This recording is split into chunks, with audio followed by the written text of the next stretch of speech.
I don't want to minimize the fact that the Russians have made gradual advances, but again, less than 1% of Ukrainian territory since the start of January 2025, and only about 1.5% since the end of 2022. So they're not winning this on the front line. They're definitely not losing on the front line either. I mean, and Ukraine knows that. Ukraine's not going to get the expulsion of Russian troops, but they're not going to be able to show victory on the front line, at least for the foreseeable future. So far, they have been able to show victory in the air because Ukraine continues to resist. They continue to endure the blackouts. They endure the heating cuts. And Europe still supports them. And Russia's not winning politically either. So where is your victory going to come, Mr. Putin? Hello and welcome to Frontline for Times Radio. I'm Louis Sykes. Today we are joined by Scott Lucas, Professor of International Politics at the Clinton Institute at University College Dublin. Scott is also Editor-in-Chief of EA Worldview and very much a friend of the show. Scott, welcome back. Hey, thank you, Louis. It's good to be back. Well, it's great to have you back, Scott, especially on what's been a major week in international relations and for Ukraine as well. Massive strikes overnight across Ukraine, including the use of an intermediate range ballistic missile, which has hit Lviv. It's often hard to see much room left for escalation in this conflict, but a nuclear-capable missile landing not too far from the Polish border shouldn't be understated, should it? No, it shouldn't be understated, and it is a clear Kremlin statement. It's the second time that the Orezhnik intermediate range ballistic missile has been used. And it has a symbolic importance beyond the fact that it has this capability, which is that it travels at 10 times the speed of sound, according to Vladimir Putin. It is, nuclear capable, although this one did not have a nuclear warhead. This is the Kremlin's posturing, which is whatever you've got in your arsenal, we got something bigger. It's also notable the pretext they use for this, because they said that not only the use of the Orezhnik, but an overnight strike with about 36 missiles, 242 drones, was in response to Ukraine's attack on Vladimir Putin's residence south of St. Petersburg. Which supposedly took place, I think, on December 29th, except that attack never happened. That was a Kremlin disinformation effort. Ukraine actually fired on another target in the same region, a military target, but it was well away from Putin's residence. So let's link the two of those together, first of all. Russia puts out that disinformation at the end of December because they want to try to split away the U.S. from Europe and Ukraine. We're in the middle of very sensitive talks, which might produce security guarantees for Ukraine. In fact, they have produced at least the start of those security guarantees. It could go farther in backing up Ukraine and by saying to Russia, you're not going to be able to seize any more territory, especially the strategic Donetsk region. We're going to freeze on the front lines with a demilitarized zone. It could provide a detailed plan for Ukraine's reconstruction rather than the U.S. messing around and trying to take money from the fund. All of that's in play and is there on December 29th when the Russia says, oh, wait a minute, but they've tried to kill Putin. And for about 24 hours, they had Donald Trump running around talking about this truly awful attack. This is terrible. I'm really angry. But then several days later, when U.S. intelligence services go in and brief Trump, and this is an occasion where he actually gets briefed and actually apparently listens to them, they say, like, no, it's made up. It's a made up story. And Trump gets really angry. He gets really angry that the Russians are trying to spin him. So the talks have proceeded. We've just come out of talks earlier this week in Paris between Ukraine, Europe, including the leaders of those countries, and Donald Trump's envoys, real estate developer Steve Witkoff, and his son-in-law, Jared Kushner. But this time, rather than working with the Kremlin, which is what Witkoff and Kushner were doing at the end of October with this ultimatum to Ukraine that got pushed back, Witkoff and Kushner are actually negotiating, and Ukraine and Europe are advancing gradually. It's not there yet, but they are moving towards a fairly defined package of documents to put to the Kremlin, which includes statements like there will be the security guarantees and there will be this freezing of the front line. So what does Russia do? Right? They fire the Orezhnik as like this statement of rage and this aggressive attitude, which is we're winning. We're winning simply because we can fire these, and of course, trying to break civilian will and trying to break energy infrastructure, which are the practical effects here. Because we're in the middle of winter now, temperatures are well below freezing. Can they, knock out electricity? Can they knock out heating for a sustained period of time across Ukraine? I don't think they'll be able to, but they're certainly going to give it a go. And we come back to the fundamental, Louis, each time we have these demonstration attacks, that a supposed sign of strength is actually a little bit of possibly a tip-off of vulnerability, in that how long do the Russians have before they finally have to pull back on this invasion? Absolutely, and this strike on Lviv does remind us of some of the risks that could be involved with a Western troop deployment. Even west of the Dnipro, or quite far back away from the fighting. As you say, we've heard now that French and British troops will go into Ukraine as part of these security agreements, if and when a pause to the war is agreed, which is quite a big if. But there's actually been a lot of skepticism here in the UK about the British military's capability to do this.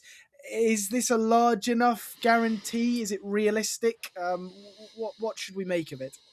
Still being worked out. First of all, I should have pointed that out. You're quite right to point out that the fact that this attack was on Western Ukraine with the Orezhnik is quite clearly a signal to the rest of Europe, which is don't intervene, don't come in here. I probably didn't mention it because I actually don't think Europe's going to listen to that. I don't think the Poles are going to say, "Oh, we're going to run away now because you're threatening our borders." If anything, I think it's going to bolster the ideas of Europeans that we have to resist this. Now, let's get to the heart of the matter. The security guarantees that have come out of Paris are the sketch for what has to be filled in. You have the commitment in principle to UK and French forces that come in. They will not be on the contact line or that demilitarized zone if it is established. They'll be well back of that. It'll be Ukrainians that'll be right by the demilitarized zone. But you've got British and French forces that are probably providing logistics advice. They're providing intel. They'll be providing engineering advice. They'll basically be in those support functions for maintaining Ukrainian readiness. How many of them do you need? And I don't think the skepticism is as much over the fact that the UK will put troops in, which used to be the line, whether or not the UK should be involved at all. It's whether, given the demands on Britain's forces and the fact that, a lot of critics say they are not at the levels they should be at, how many can you put in? A few hundred, a few thousand, where's the number going to land? And that is sort of compounded by the fact that certain other countries have said, no, they can't put the forces in. Germany has said, we'll put forces into neighboring countries, but for reasons of history, World War II, you can't put the Germans right by the Russians in Ukraine. The Poles, who again are very sensitive to the fact that Russia would see this as an aggressive act. If Poland was advancing, you can't really put the Polish forces in. Other countries, like the Italians, are standing back as well. This is going to have to be worked out by military commanders, along with political agreement behind them. In addition to that, you have to work out the details of the U.S.-led air power. Now, we're talking about probably based in Poland, would be my guess, that you have the aerial capabilities to deter the Russians from the missile and drone attacks. But you have to agree on the organization, the structure, the chain of command, coordination that's all across. Having said all of that, Louis, I'm actually, again, a half full guy on this one, and that is, had you told me even at the end of October, when this ultimatum was being pushed on Ukraine, that we would be in a position where we would have security guarantees where the implementation was being discussed, I wouldn't have bought it. I wouldn't have thought it was possible. And now you actually have the adults in the room, again, in the Trump administration, in the agencies, the military, the intel agencies, State Department, who are working with Ukraine and Europe on what would be a lasting commitment. Now, the proviso on that is you have to cease fire. You don't get those security guarantees implemented until you can get the ceasefire. Do we get sufficient American pressure alongside Europe, the international community, and Ukraine to finally get a halt to the Russian attacks? Indeed, and in terms of Russia's reaction, they've been strong, but ultimately consistent on their view on a sort of reassurance force for the Ukrainians. They've said that any European troops that enter Ukraine would be a threat, and they've called them legitimate targets. It's not the first time we've heard this out of the Kremlin. If they're in Ukraine, do we think though that Putin is really prepared to strike troops that are NATO in all but name and are US backed? Then we're in the area of speculation, but of course it's that speculation that benefits the Kremlin. If you even keep positing the question and raise the uncertainty, it's like, oh, well, he might do it. He might do it. Yeah, I stick with the line of what they've done so far, which is that the Russians, in order to deter the Europeans from coming into Ukraine, or even standing alongside Ukraine on other fronts, have been pursuing, what we would call that gray zone warfare. They've tested with the drone overflights. They've tested with the fighter jet overflights, got a pretty firm response from individual countries in NATO. They've tested with the maritime operations, with the threats to cut cables. In fact, in some cases, damaging cables. They've gotten a pretty firm response from some countries that have taken place. Others are still lagging behind on maritime security. But you see the recognition this needs to be dealt with. They've carried out sabotage operations across Europe, including even to the point of threatening to put explosives onto airplanes, and they met a pretty firm response with that. So I think you always start from the standpoint of the Russians don't know how the Europeans will respond. They don't know how it will respond. And if they don't know how the Europeans will respond or how NATO will respond, it puts them in their own zone of uncertainty about doing anything like launching strikes on European peacekeepers. I especially think that's going to be true if the U.S., and this is why that U.S. involvement is so important. If the U.S. is part of those security guarantees and you go in and attack those Europeans, you are implicitly also attacking the Americans as well. And I can't see the Kremlin doing that.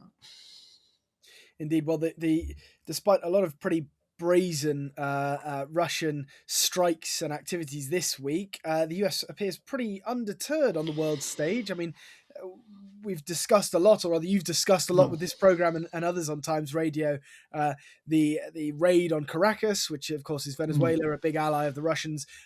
In recent days, of course, we've seen the US seizing that Russian flag tanker, the Marinara, which was under a different name beforehand, only a few days before it was seized, that had been heading for Venezuela, probably with Iranian oil, turned tail and was caught. Russia have called this an act of piracy, but that was a sanctioned vessel, wasn't it? So is this within international law?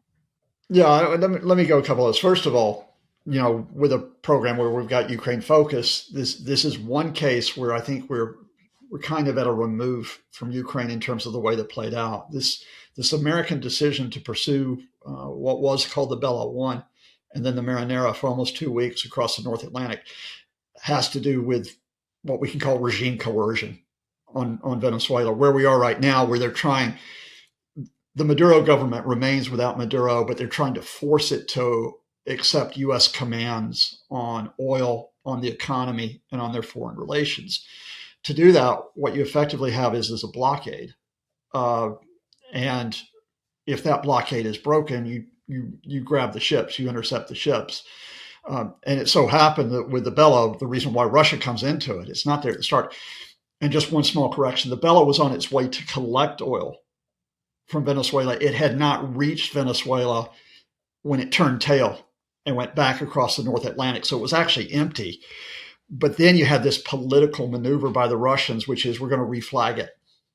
We're going to rename it as the Marinara. We're going to reflag it. And we're going to tell the Americans that we have a sub and that we have surface vessels that are monitoring, trying to push the Americans back from carrying out the interception. Well, it didn't work. The Americans go in, they intercept anyway. I've spoken on other programs. I think the legality of this is questionable.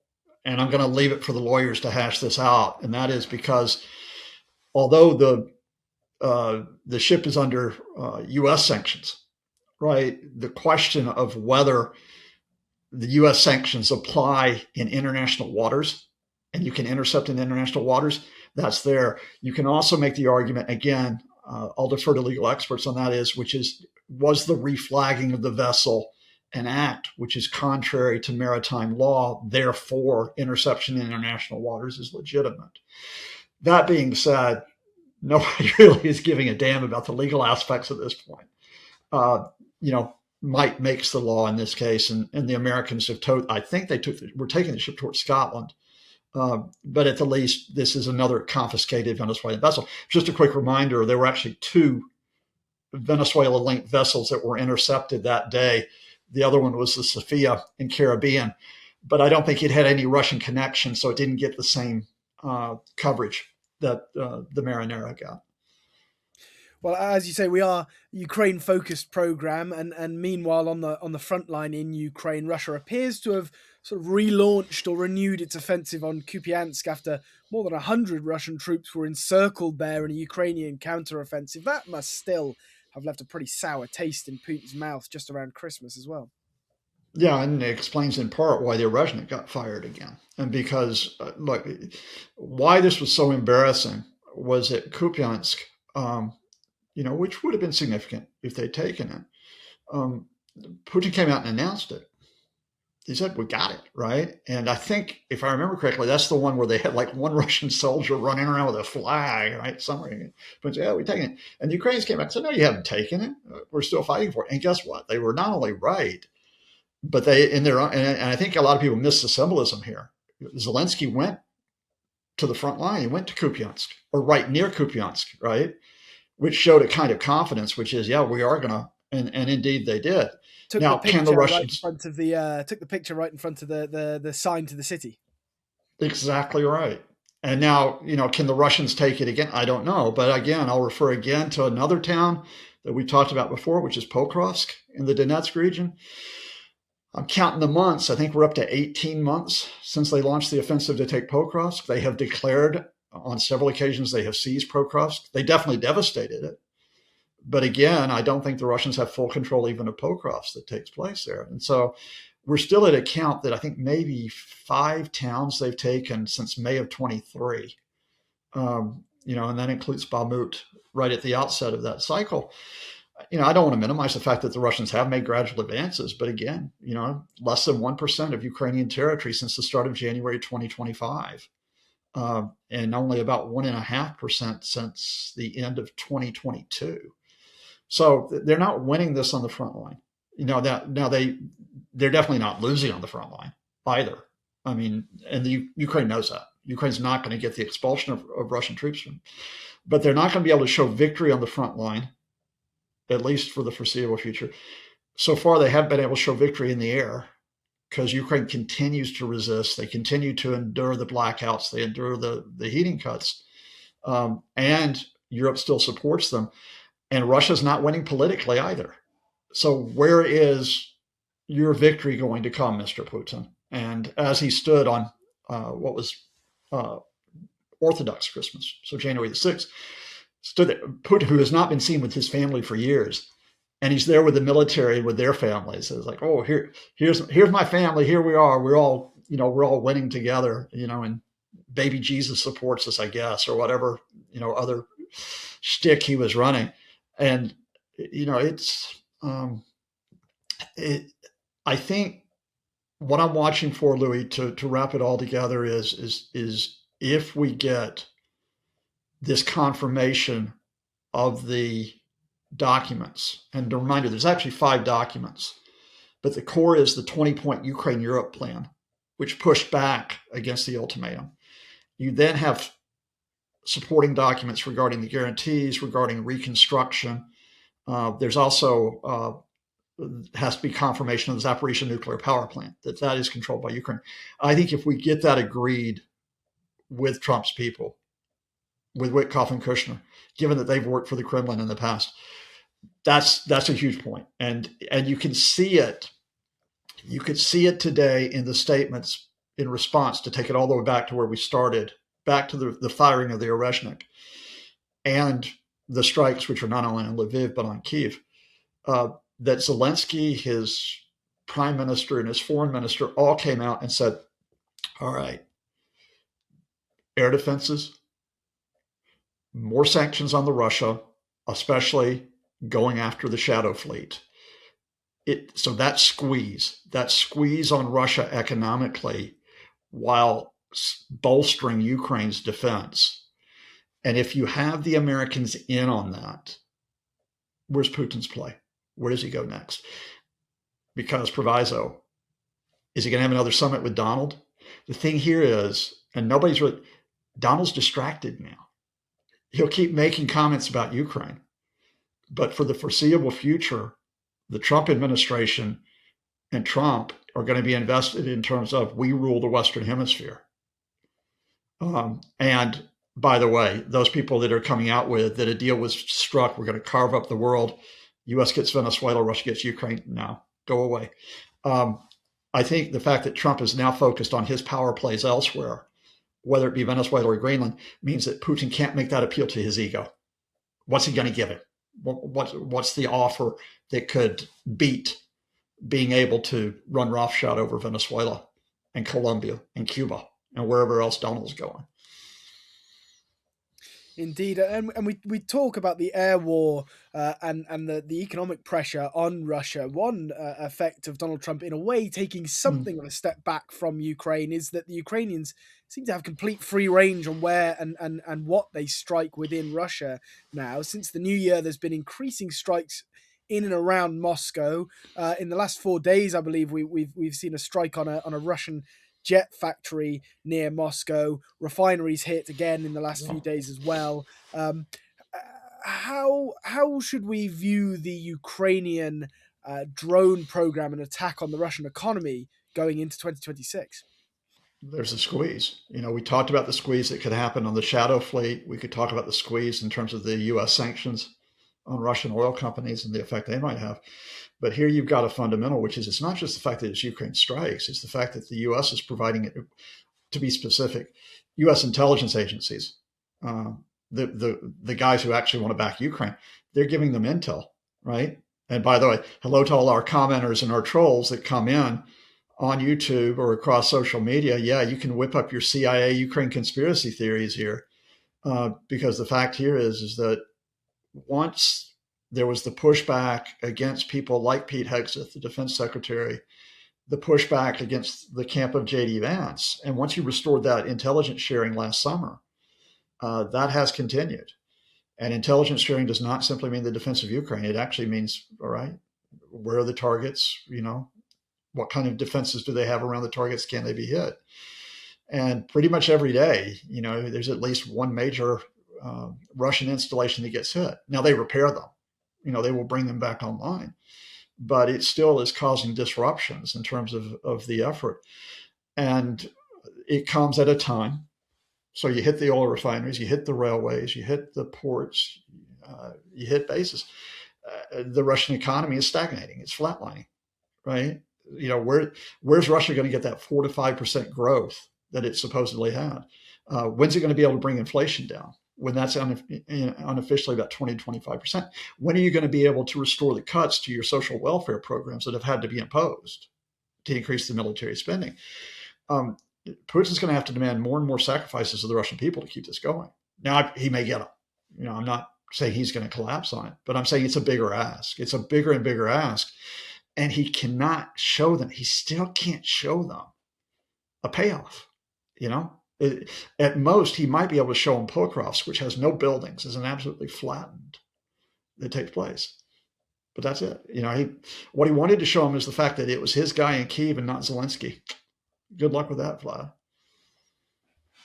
Indeed. Well, there'll be lots more to discuss in 2026 on this conflict, I'm sure, Scott. But Scott Lucas, Professor of International Politics at the Clinton Institute at University College Dublin and Editor-in-Chief, of course, of EA Worldview. Thank you very much for joining me today on Frontline. Onwards and upwards, Louis. Great to be here.